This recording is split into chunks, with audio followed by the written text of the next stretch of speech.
¿Cómo pudo América del Norte olvidar una raíz capaz de sustituir la carne, resistir sequías extremas y regenerar la tierra?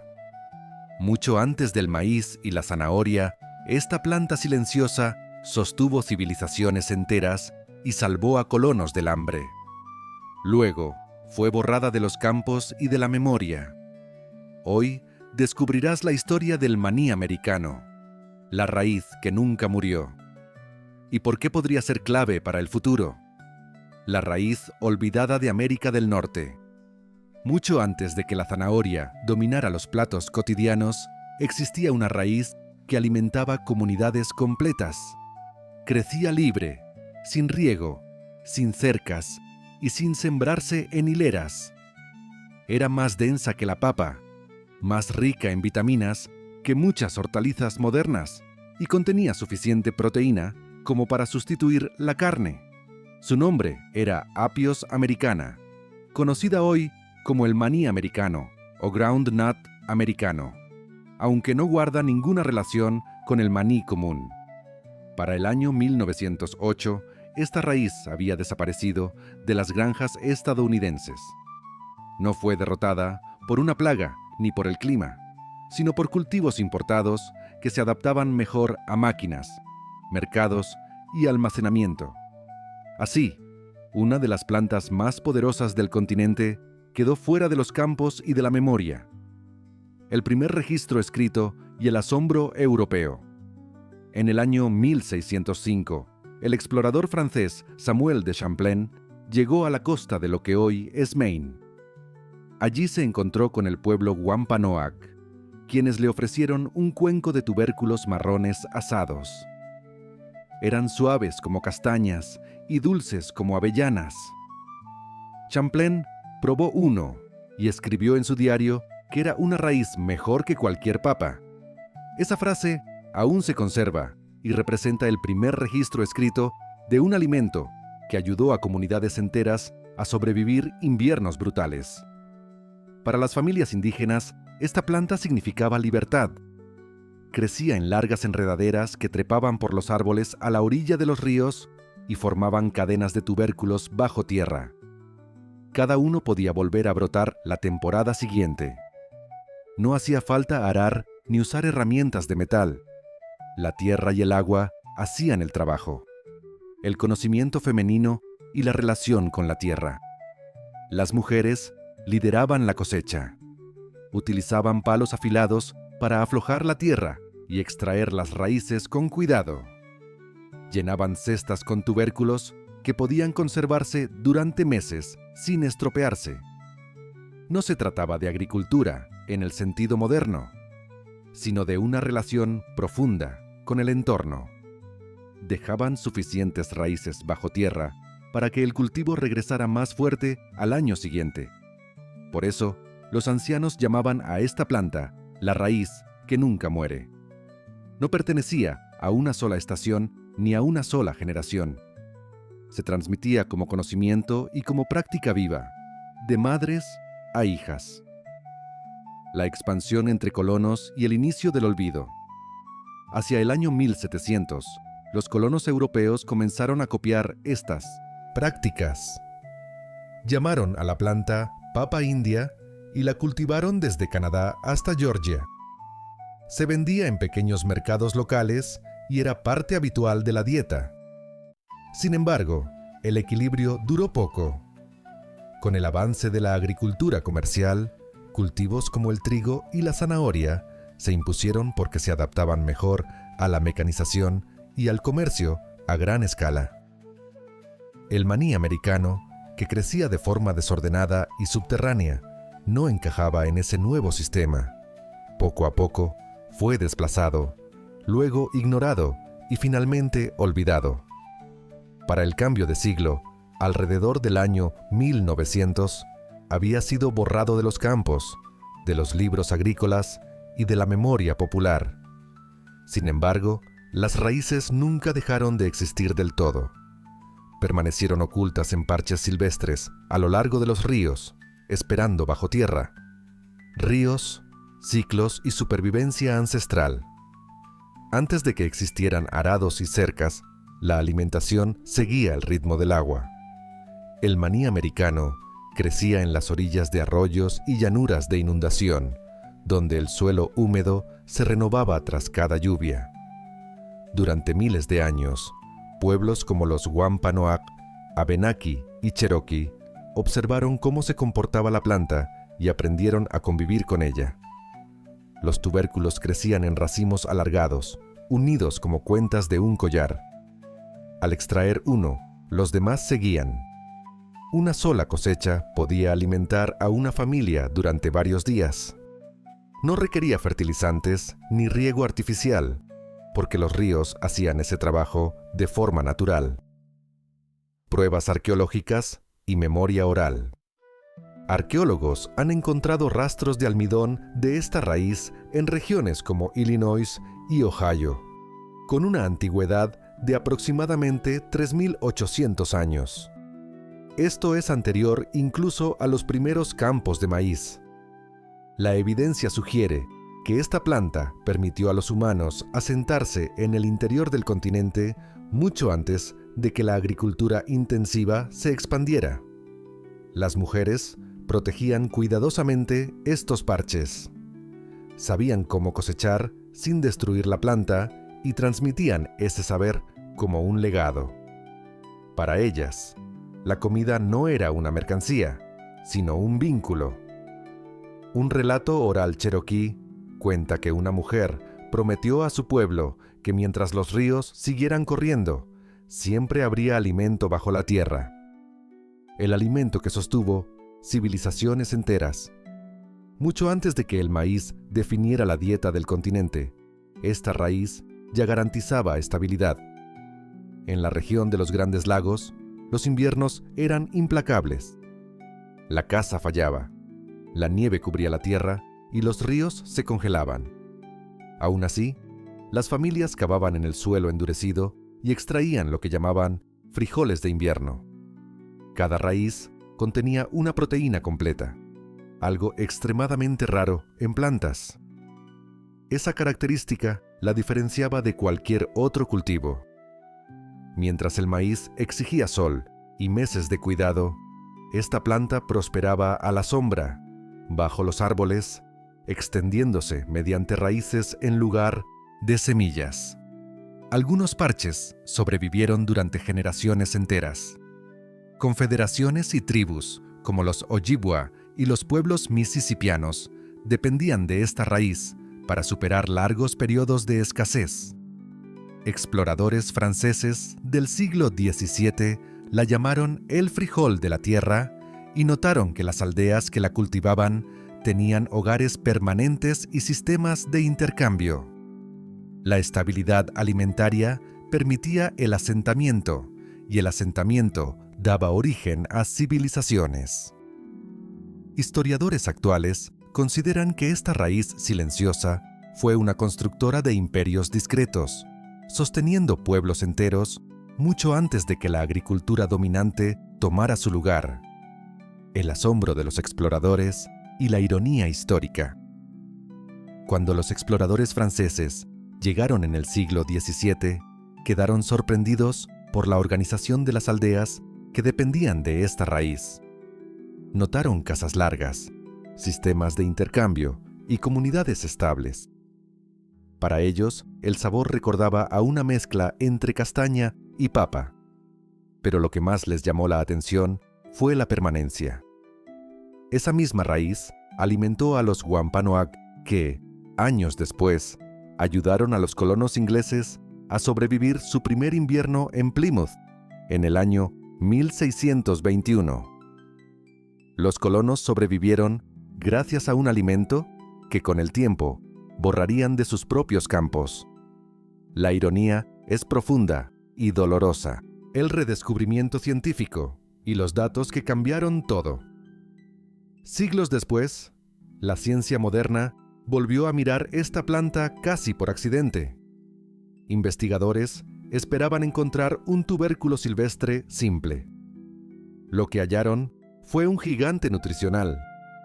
Los análisis revelaron que contenía aproximadamente 3 veces más proteína que la papa y alrededor de 4 veces más hierro que la zanahoria.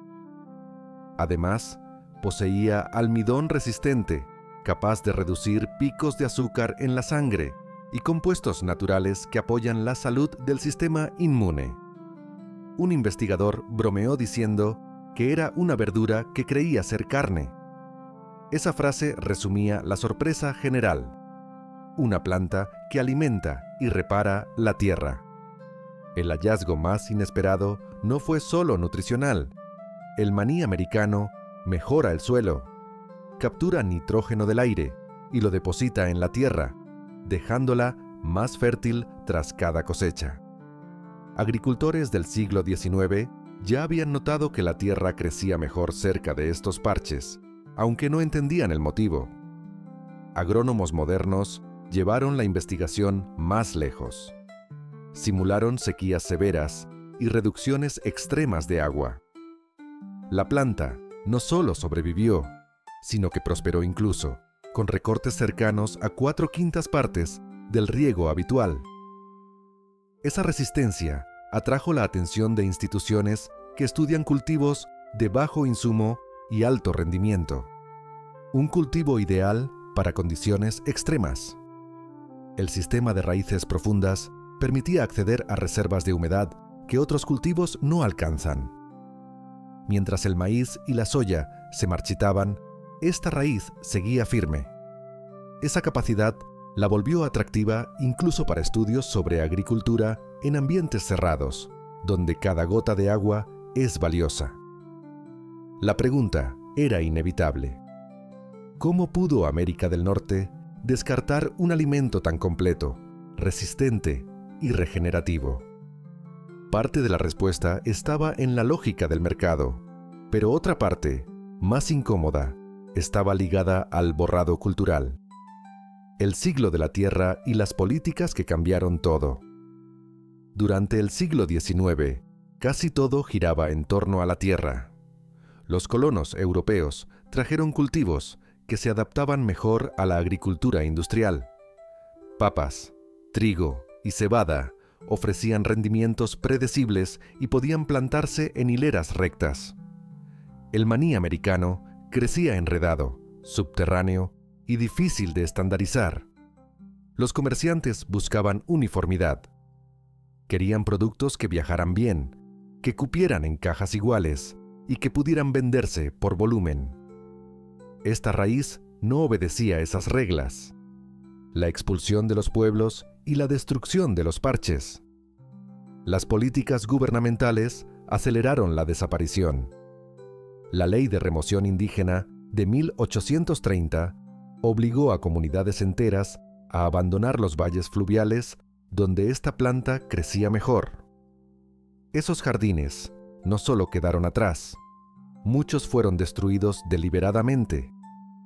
Soldados y nuevos agricultores limpiaron las riberas para establecer campos de cultivo comerciales. Arrancaron plantas que no reconocían ni comprendían. Un agricultor cherokee escribió en la década de 1840 que las viejas raíces ya no permanecían donde su pueblo las había cosechado durante generaciones. La ciencia oficial y el desinterés institucional. Las estaciones de investigación financiadas por el gobierno se enfocaron en cultivos europeos. Informes oficiales promovieron trigo, papa y cebada como símbolos de progreso. Las plantas indígenas quedaron fuera de los programas de estudio. Para el año 1900, casi ningún catálogo de semillas mencionaba el maní americano. Botánicos que conocían su valor no lograron apoyo. Un científico del Smithsonian intentó cultivarlo en tierras federales a finales del siglo XIX. Reportó resultados prometedores, pero el financiamiento se agotó tras una sola temporada. En sus notas expresó frustración por el abandono de una raíz verdaderamente americana. Una desaparición casi total. Así, la planta se desvaneció de los mercados, de las cocinas y de la memoria colectiva. Para muchos, pasó a ser una curiosidad histórica sin futuro. Sin embargo, No todos aceptaron esa sentencia. El científico que buscó lo que nadie quería ver. A principios de la década de 1980, quedaban tan pocos parches silvestres que algunos botánicos creían que la planta no tenía potencial agrícola. Esa idea provocó a un biólogo de Kansas llamado Wes Jackson, conocido por su persistencia. Jackson recorrió riberas olvidadas por la agricultura moderna.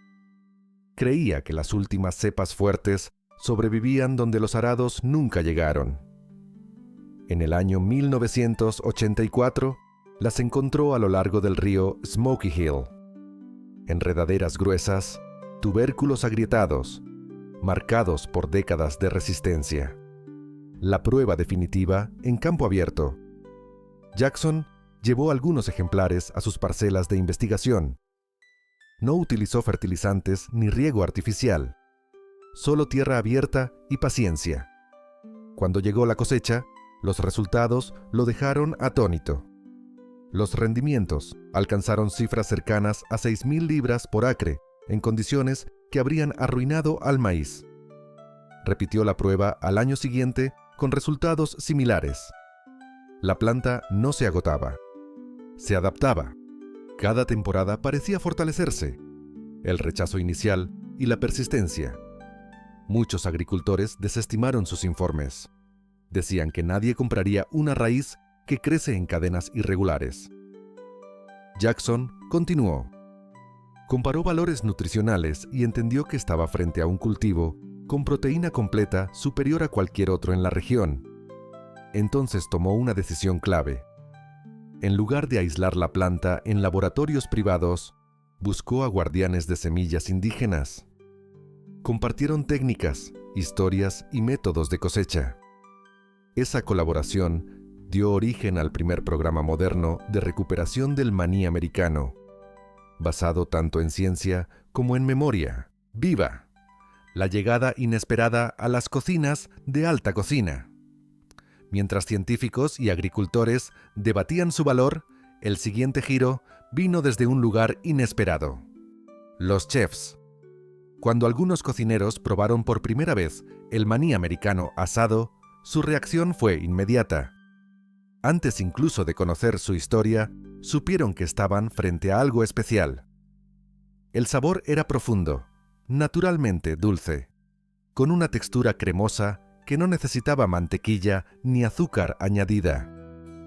En el año 2018, un chef de un restaurante reconocido en Nueva York horneó uno de estos tubérculos y lo comparó con una mezcla entre castaña y papa. Críticos gastronómicos que visitaron su cocina de pruebas escribieron que ofrecía una dulzura natural que otras raíces no lograban. Ese comentario se propagó rápidamente por otras ciudades. Un ingrediente versátil y escaso.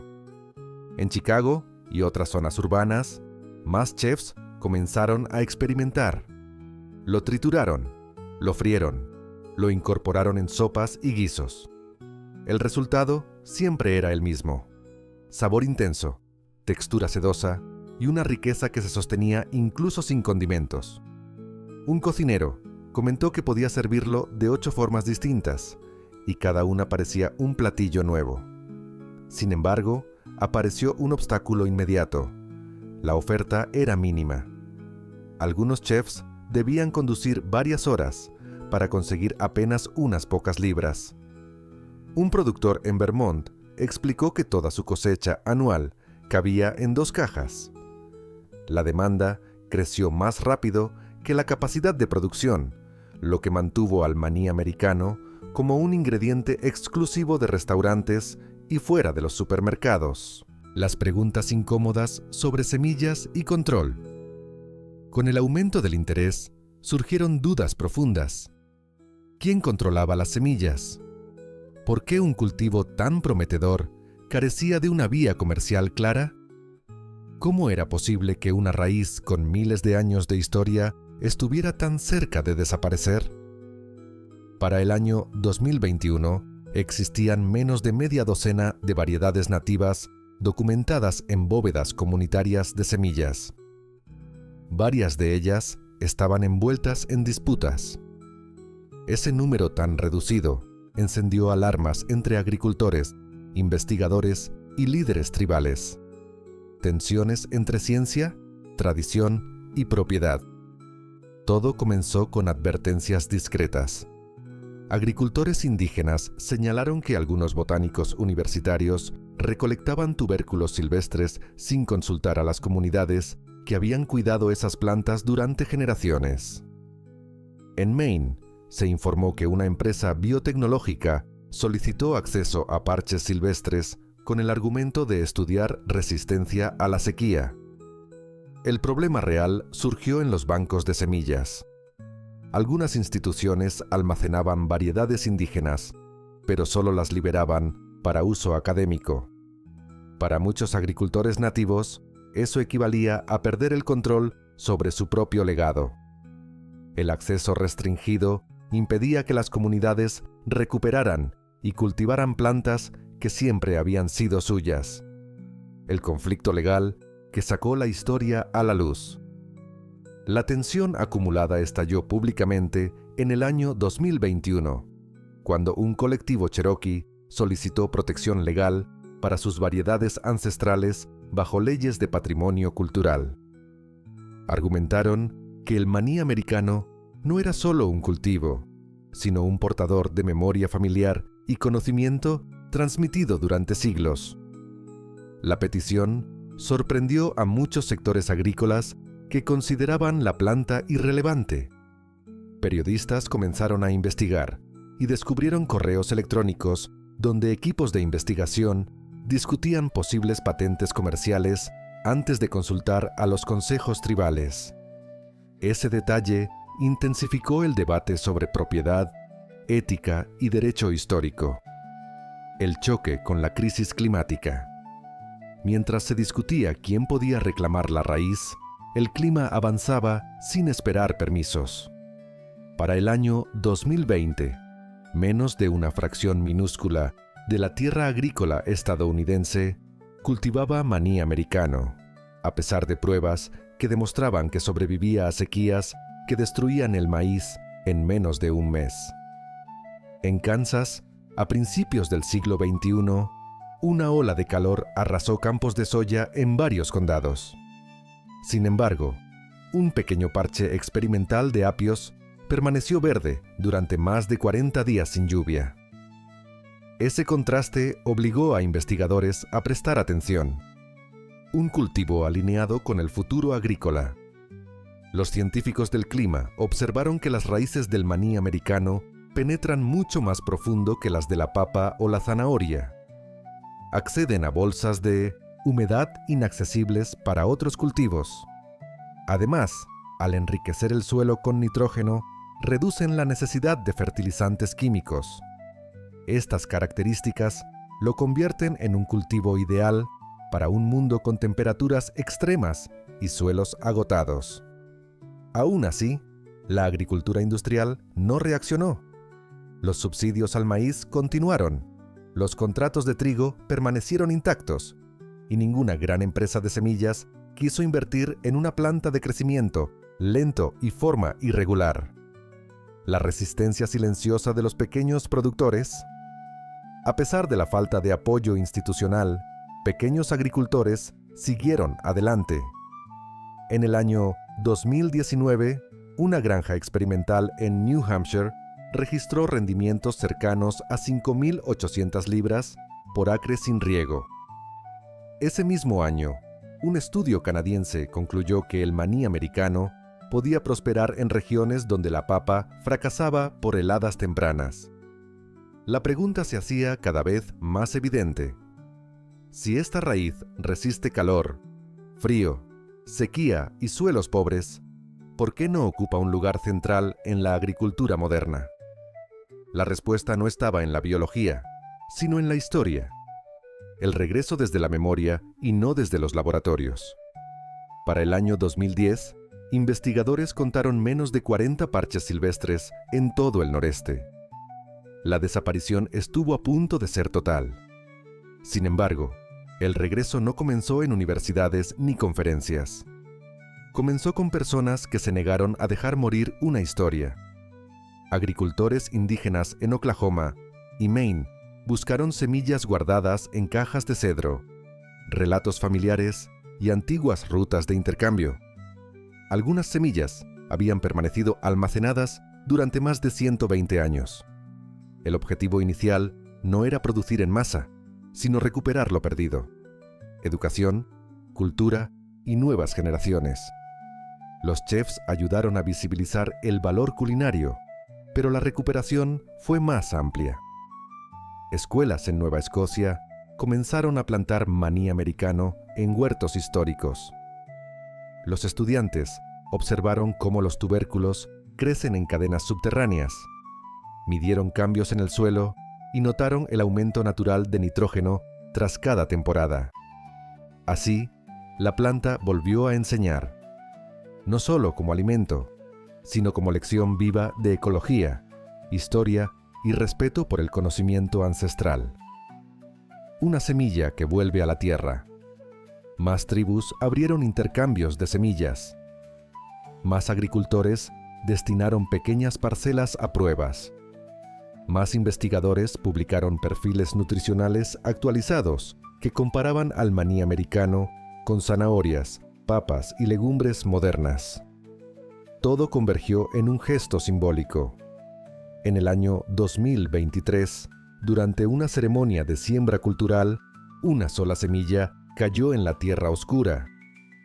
Los ancianos dijeron que no era solo una siembra, sino el regreso de una historia al suelo.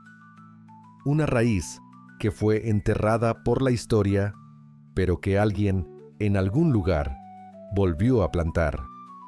Toloni, Historia del maní americano, revela cómo el progreso puede borrar conocimientos esenciales cuando se separa de la memoria y la tierra. Esta raíz demuestra que el futuro alimentario no siempre está en la innovación, sino en escuchar lo que fue silenciado. Recuperarla no es solo un acto agrícola, es una forma de justicia histórica y de preparación ante un mundo cambiante. Si te ha gustado este video y eres un apasionado de la cultura de los nativos americanos, seguro este otro te encantará. No olvides darle like y suscribirte para no perderte ningún video de la comunidad de nativos americanos más grande de todo YouTube.